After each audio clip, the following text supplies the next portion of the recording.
Hi again, Jade here from Cradle Coast MMA.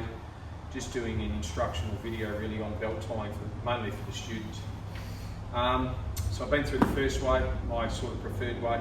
Second way is a lot simpler. Kids will find this method probably the easiest, well definitely the easiest out of the three. So first way is second way, first thing I do is again bring my, I mentioned in the first belt tying video that the left side of your gi goes across your body over the top of the right, representing what the Japanese call as shin, heart and mind.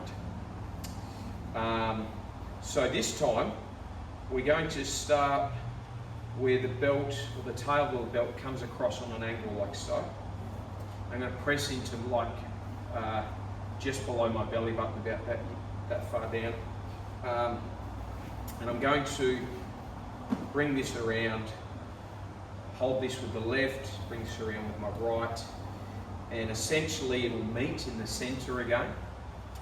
And all I do from here on this variation is just follow it all the way over the top. So if I turn around, literally goes over the top of the belt.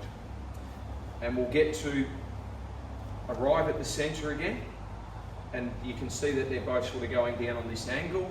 I then, the one that's over the top, I'm going to feed it under, back through to the top, and we'll have this moment where again it's met at the center there, and all we're going to do from here is again tie a knot. So the top will come down, the bottom will go across, there will be a space here, top down, straight up through that little loop, and then we just tie it.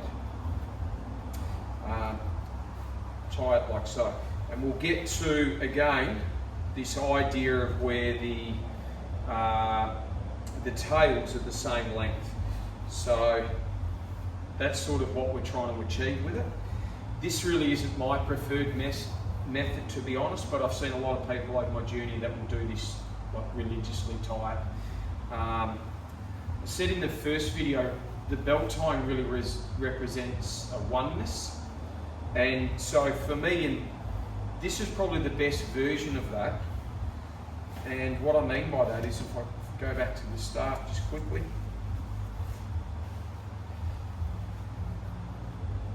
This whole thing where I'm wrapping it around in a circle, literally. It has that sort of vibe to it. What can be difficult about this method is trying to get the ends or the lengths of the belt right, and that can be quite tricky.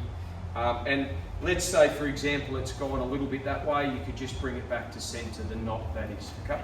So that's method number 2.